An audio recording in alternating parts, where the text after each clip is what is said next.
Ready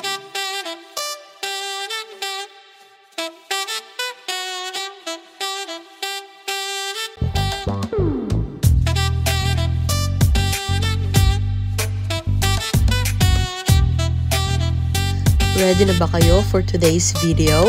Sit tight at ako na ang bahala. And it's gonna be our third day today in the Northern Ireland, mga kasweetlangs.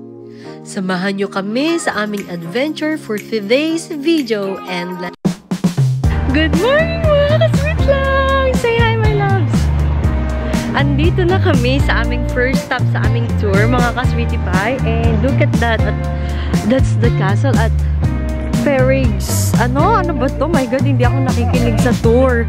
So, mga kasweetlangs, andito kami sa coastal area. Look at that!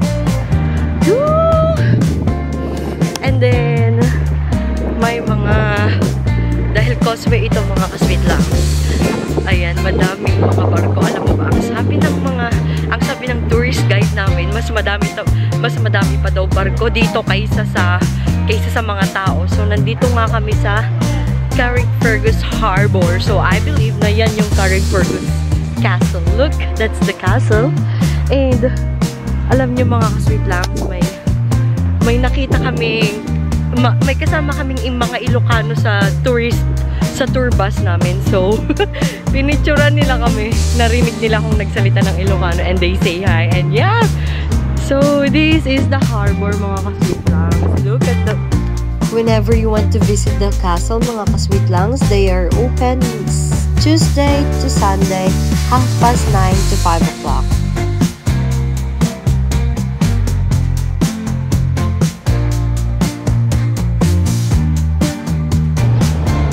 Loves, say hi!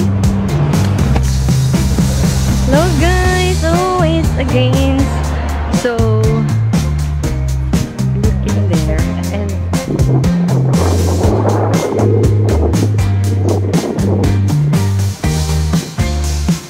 nakaganyan siya.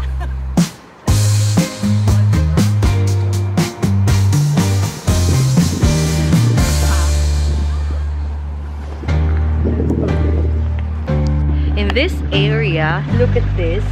They filmed this place. Yan yung site na yan sa Game of Thrones. Dito siya, oh. Diyan. Diyan siya, mga kasweetlangs. So, that's the site. Diba? May paganyan siya. So, Labs, punta na tayo dun sa taas dun, oh. So, mga kasweetlangs, touring around harbor.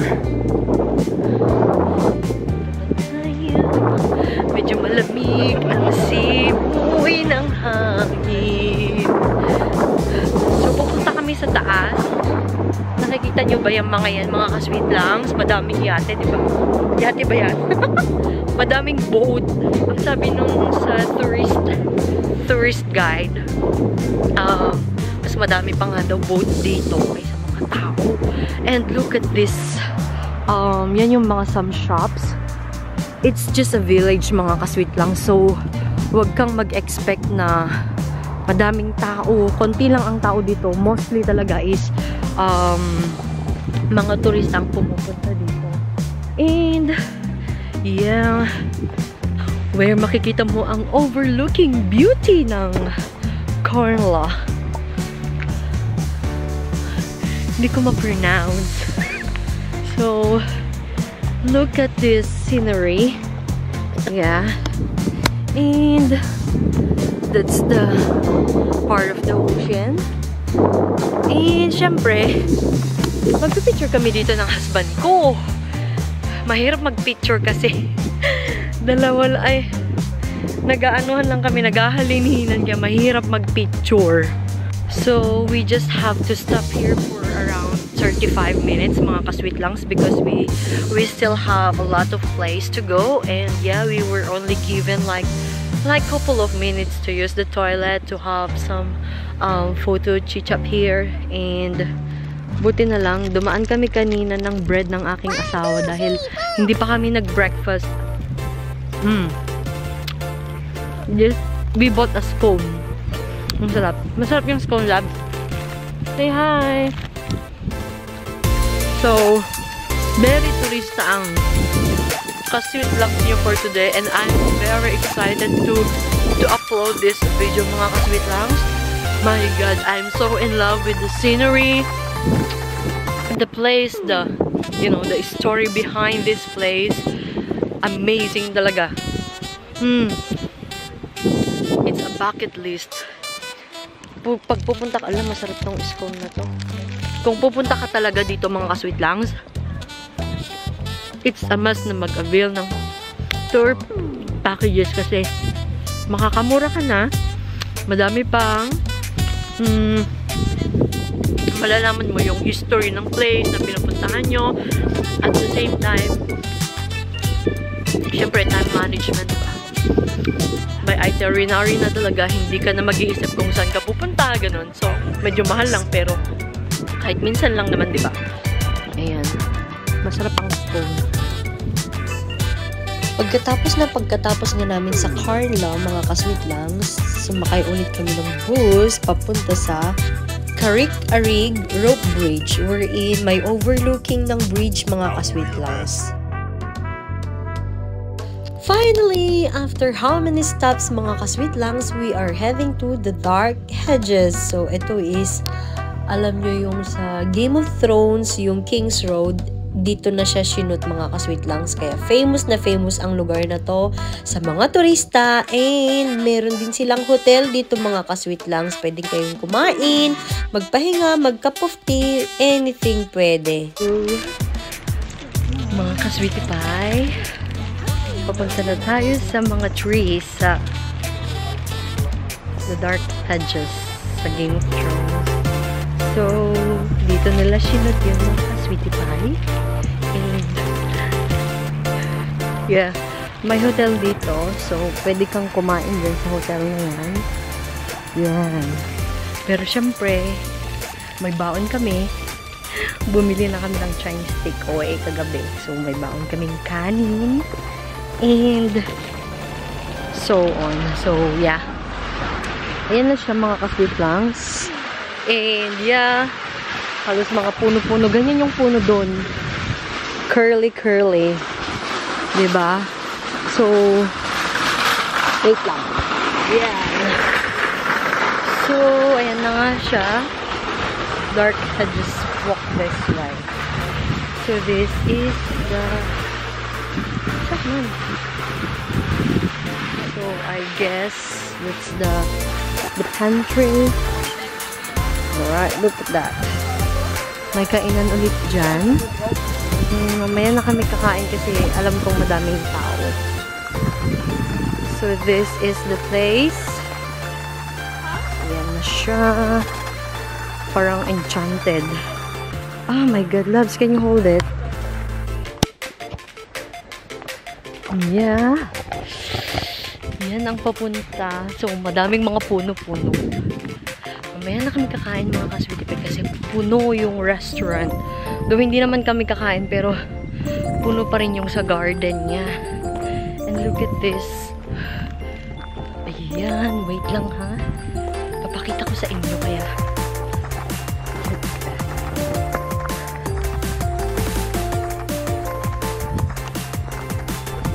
Look at the mansion. That's the mansion. Look at the mansion. Diba? Picture ka dyan? Picture mo ako dyan lang.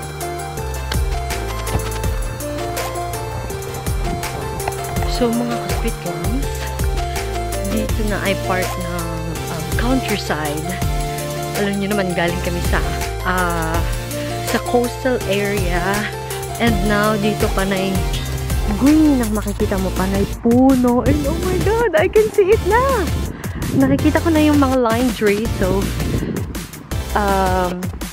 kung avid fan ka talaga ng Game of Thrones, mga Kasweet Langs, hindi mo pwedeng palagpasin yung pagkakataon dapat na i-visit tong place na to, kasi my God, it's so beautiful. Parang paubos na yung mga dahon ng puno kasi fall season na ngayon dito sa Ireland. So, I can see it now. We are in the entrance. And look at the calmness of this place. Kung avid fan ka talaga, it's a bucket list. Pero, though hindi ako masyadong fan ng Game of Thrones, hindi ko napanood yung whole season niya. Pero, gustong-gusto ko kasi yung mga panood na may magic, yung parang nagtatakol sa mga story, the past. So, yeah, very interesting talaga. And, ayun no, sinong aakala na mararating ko tong lugar na to. So, eto na yung King's Road sa Game of Thrones.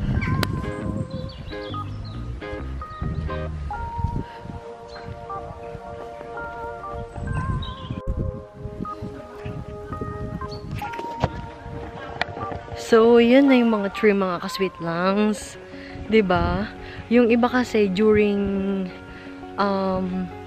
bagyo daw, natumba na. So, parang kulang-kulang na yung hilera ng mga puno. Pero nung bago-bago pa, yung walang bagyo nung 2016 yata, buong-buo daw yung mga yan. Diba? Ang ganda dito. Nakakapangilabot. Hindi tayo magsasalita ng maingay, ng malakas kasi para solemn lang talaga yung ano natin, yung tour natin dito. Ganyan lang.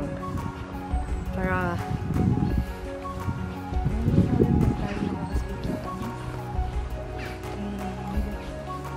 pabalikin tayo sa hotel dahil nakain na tayo ng ating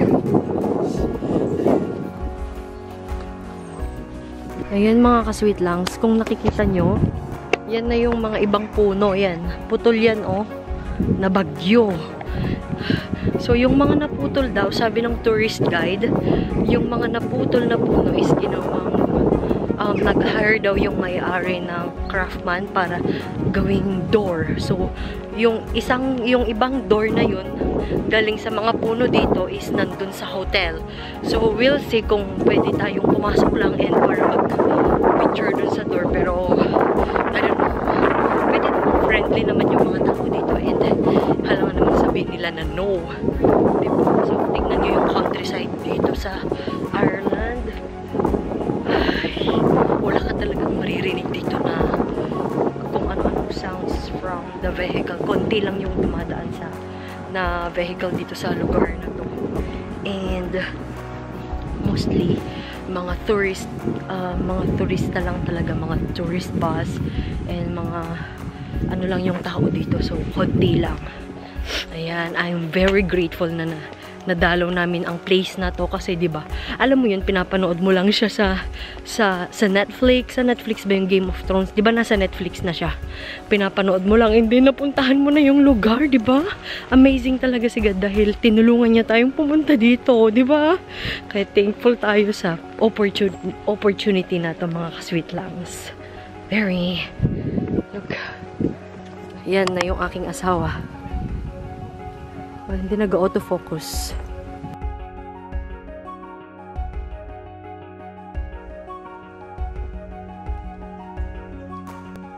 So mga kasweet langs, kakain na tayo ng ating pack lunch dito sa labas ng restaurant. Kasi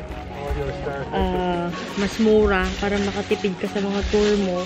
Since mahal na yung tour, para hindi tayo masyadong mag-spend ng mahal para sa food dahil kakain din naman tayo sa restaurant mamaya when we get back in the city. So, ito, nakakain na lang tayo dito. And my God, I still can't believe it that I've been there. We've been there. We got some Chinese takeaway.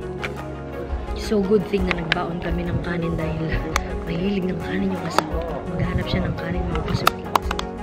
Yeah, let's eat now. And we had a disposable cutleries from M&S. Thank you, M&S. And look, we got Chinese rice here. beef, I don't know, beef mushroom. Yeah. So, this is it. Pwede na dyan.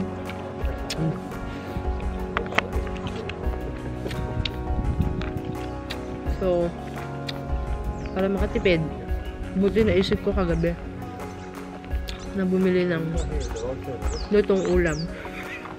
Meron pa rin maghanap ng kanin, mga kasweet lang. Dali, kain mo na kami. See you later! Yan na yung restaurant, mga kasweet langs. Pero, ayan na yung tawag dyan. The Hedges. So, that's the Hedges restaurant. Pero, hindi kami kumain dyan. Kasi 22 pounds ang buffet nila. So, gusto naming makamura. Kaya, nag-picnic na lang kami. Diba? Maganda naman dito din, oh. Parang, bibili na lang siguro kami ng coffee ng husband ko. After the Dark Hedges tour, mga kasweetlangs, we are now heading to the Bushmill Distillery, wherein Bushmill Distillery is the oldest whiskey distillery in the whole wide world. See you on my next vlog, mga kasweetlangs. Thank you for watching. Bye-bye!